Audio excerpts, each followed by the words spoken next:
Ладно.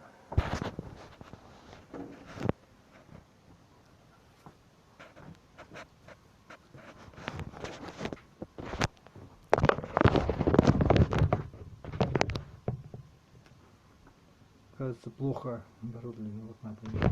Хорошо.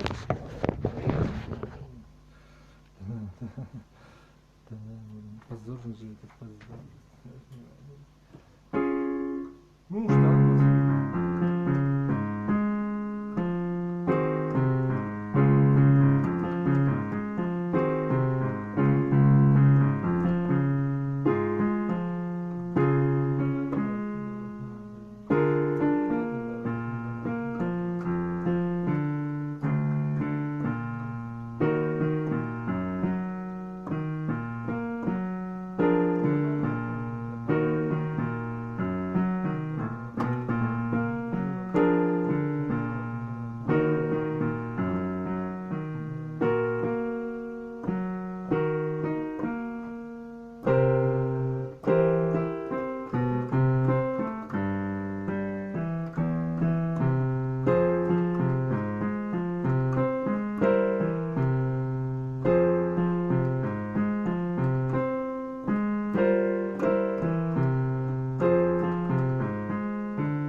высокой.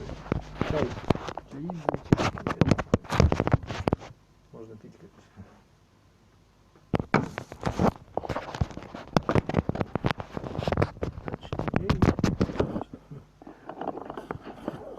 Ну что ты будешь, что такое?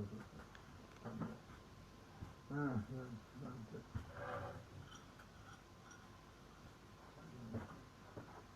Да нет, пока будет.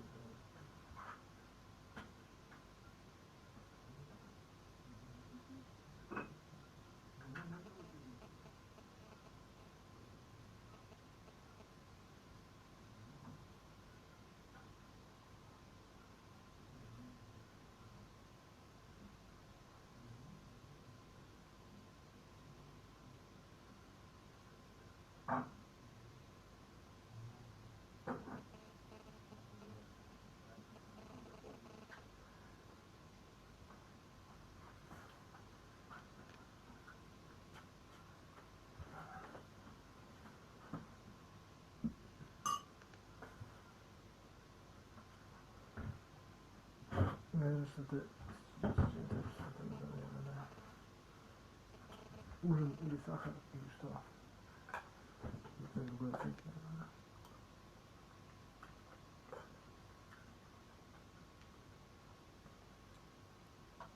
Командный центр разрушен полностью, нет? Не полностью. Нет, не разрушен.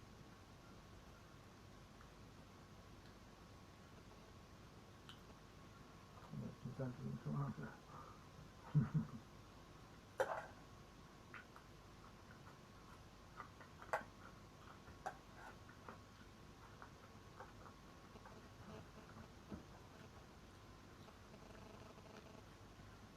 Стыдно быть одиноким. Удобно даже как-то, да? Я не одинокий. Это живу по глазам, наверное, да. Очень популярный среди хакеров даже. Ладно.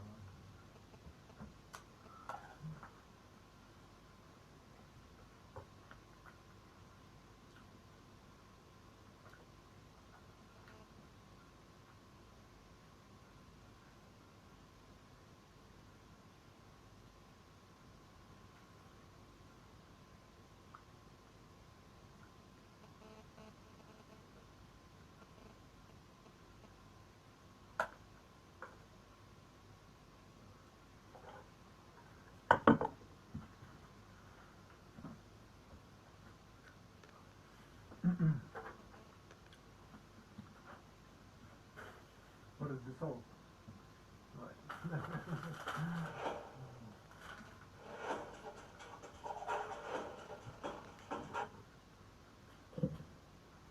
I love using StreamYard. Well, that's easy. I can make, me, Chris Brogan, I can make a show like the Backpacker Show, where I have a co-host, Carrie. I can run the show all by myself. I can push all those buttons, make people big.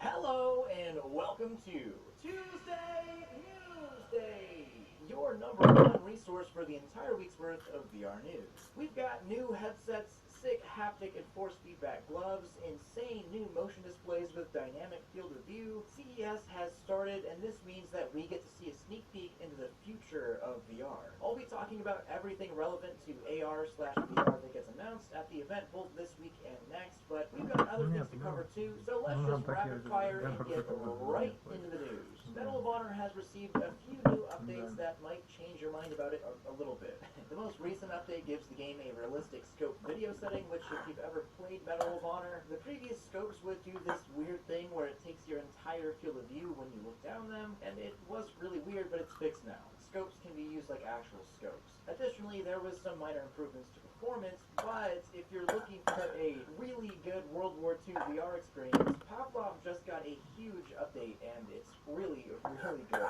18 new guns, new character models, and crazily freaking tanks. So now there's multiplayer tanks, and I'm not gonna lie, it's a blast. For a free update, it's pretty crazy, and you gotta give it a shot. One more thing before the CES coverage. Holy cow, the Quest 2 is absolutely popping off. It looks like all the marketing and advertising and everything else has been worth it because just 7 weeks after the Quest 2's launch, the headset has surpassed both the original Quest monthly active users and the original Quest all-time peak of monthly users. To give you a quick idea here, the Quest 2 has beat the Quest original numbers in almost every way after just 7 weeks. And the Quest has been available since March of 2019.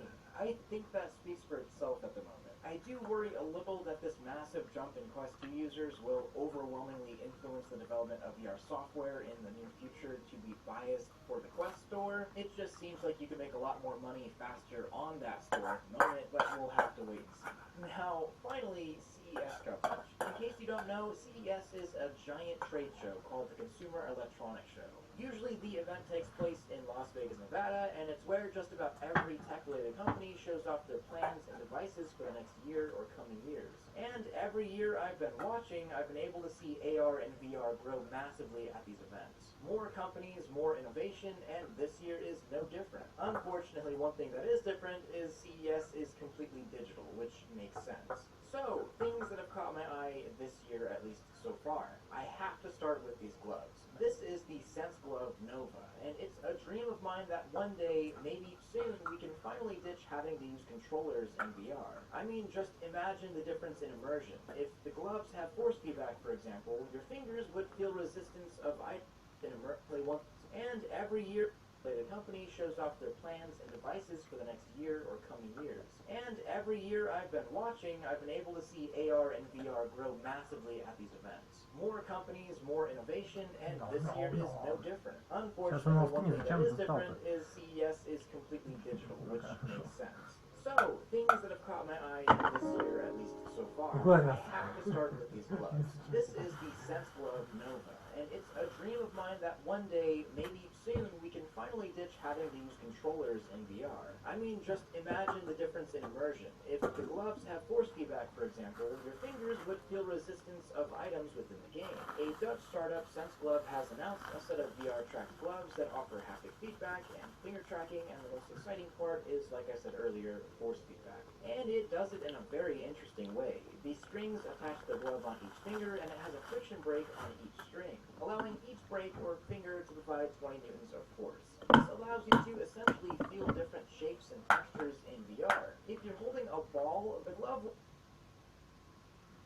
use controllers in VR. I mean, just imagine the difference in immersion. If the gloves have force feedback, for example, your fingers would feel resistance of items within the game. A Dutch startup, Sense Glove, has announced a set of VR-tracked gloves that offer haptic feedback and finger tracking, and the most exciting part is, like I said earlier, force feedback. And it does it in a very interesting way. The strings attach the glove on each finger, and it has a friction brake on each string, allowing each brake or finger to provide 20 newtons of force. This allows you to essentially feel different shapes and textures in VR. If you're holding a ball, the glove will pull your fingers back according to the geometry of that ball. It's like reverse holding of objects, sort of. It's super cool, and the Sense Glove's method of force feedback is sleek as well, with the idea being to mimic the system of tendons within your hand. Of course, there's also haptic feedback in the glove, and it's compatible with any standalone VR headset currently, which makes me wonder what tracking method is actually being used here. The older development kit had Vive Tracker compatibility, but I don't really see that here. In terms of availability and usage, this is obviously not for regular consumers. Costing a sleek $5,000,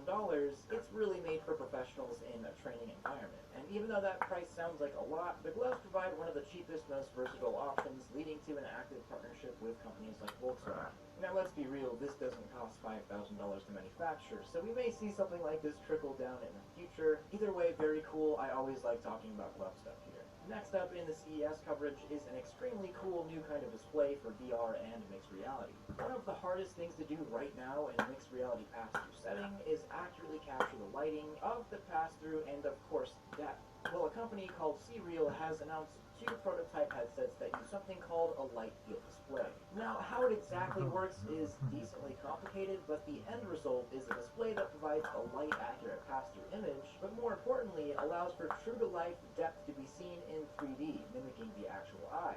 I'll try and put this really simply. Most VR headset displays basically use stereoscopy to achieve a 3D image, and this does the job for the most part, but it's only accommodating for one of the 2 functions that our eyes use together to achieve a perceived depth. The new light field displays that are being used here allow for the usage of both, the stereoscopy type called convergence, or the image each eye is seeing combined.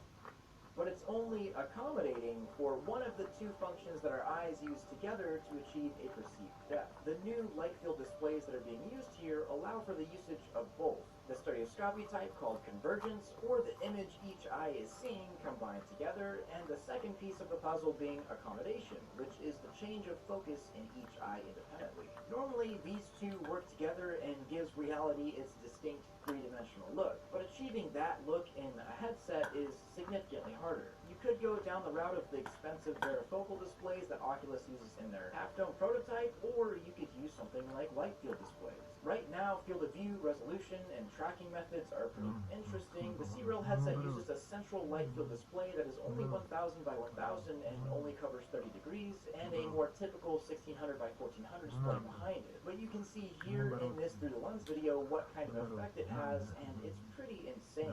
And here is that same technology, but on an augmented reality headset, having a pretty limited field of view of only 60 degrees, but objects having perfect depth is impressive. The more important thing here is that these headsets aren't actually available for purchase. They're sent out as evaluation prototypes so that this company can sell their light field technology to other headset manufacturers, which is an interesting business strategy and means that we may start to see this technology being infused with headsets in the future from all sorts of manufacturers. Already receiving $7 million in funding during its last round of investments, C-Real is definitely a company that I've got my eyes on, and a lot of others do.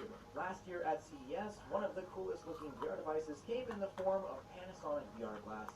And yeah, these are VR glasses, or maybe even goggles, not technically a headset. Of course, the old version looked really cool, obviously going for a sweet cyberpunky look. And even sweeter are the extremely high-resolution 2.6K micro OLEDs, which supposedly have the highest fidelity number ever achieved on a display of its type, and offers 120 Hz operation, and should be available soon to, quote, select partners, end quote, later this year. And I should also mention that this is far closer to a VR viewer than a functional VR headset like the Quest 2.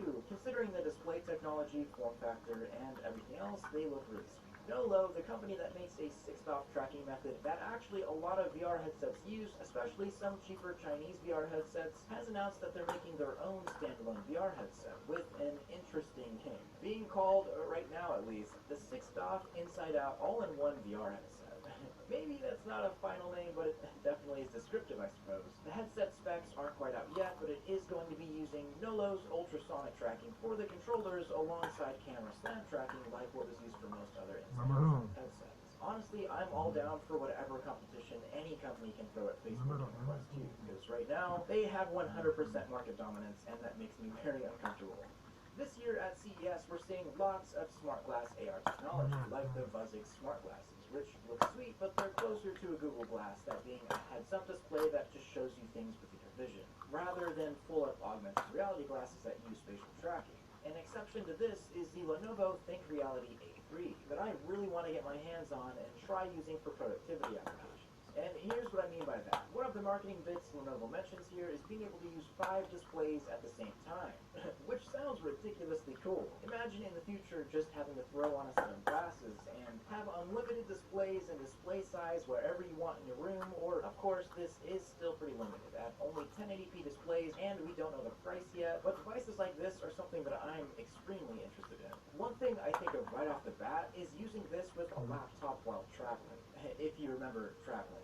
I hate going from big desktop displays to a small 15.6-inch display while I'm on the go. Something like this could revolutionize that sort of mobile workflow. For a long time, Samsung has had a few VR prototypes that have been leaked or rumored, and it looks like we got another big leak. And it's interesting as well. Just look at this tracking ring. The idea is that you put your whole hand through the tracking ring. This may go along with the long-rumored headset from Samsung that has the bug-eye look, but there's no concrete mention of it here. Something a little more off-putting for me, though, is the lack of actual face buttons on the controllers, opting for thumbsticks but a trackpad instead of buttons. Not sure about this leak, but it does look interesting. One of my favorite YouTube channels of all time, Defunctland, is actually launching a VR experience, and it sounds awesome. It's kind of funny when a channel that I love and probably watch just about every upload from starts making VR content. I don't know, it just makes me feel warm and fuzzy. And the premise of this project is amazing. The channel focuses on dead or defunct amusement parks or other entertainment places from the past, and Defunctland VR brings entire rides or areas that are defunct. Like, for example, this recreation of a 70s Disney ride named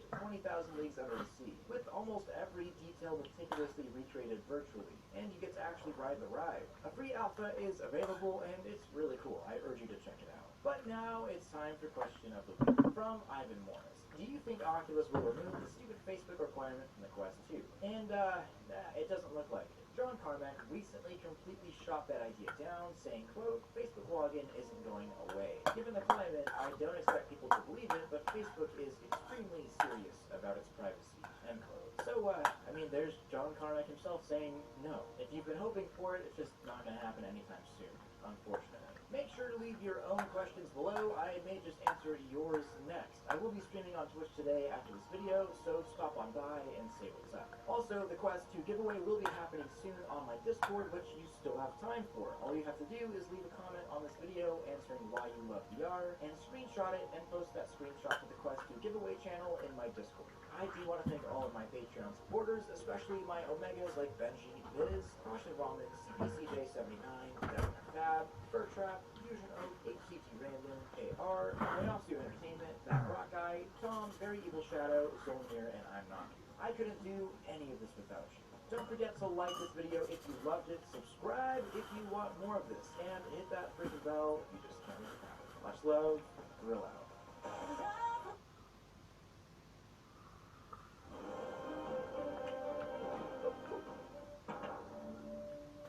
Холодно просто, потому что вообще.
наоборот, да, позвал меня, говорит,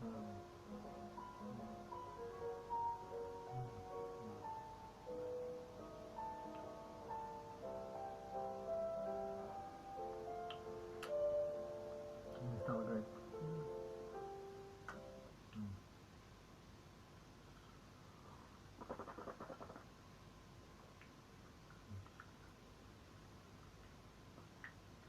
Бурнел, да, бурнел. Наоборот.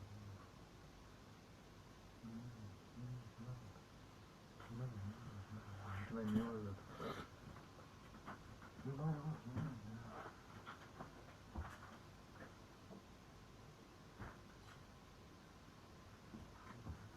Ладно, понятно.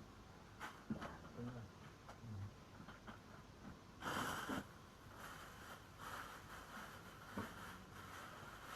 В общем, бешеный. Бешеный.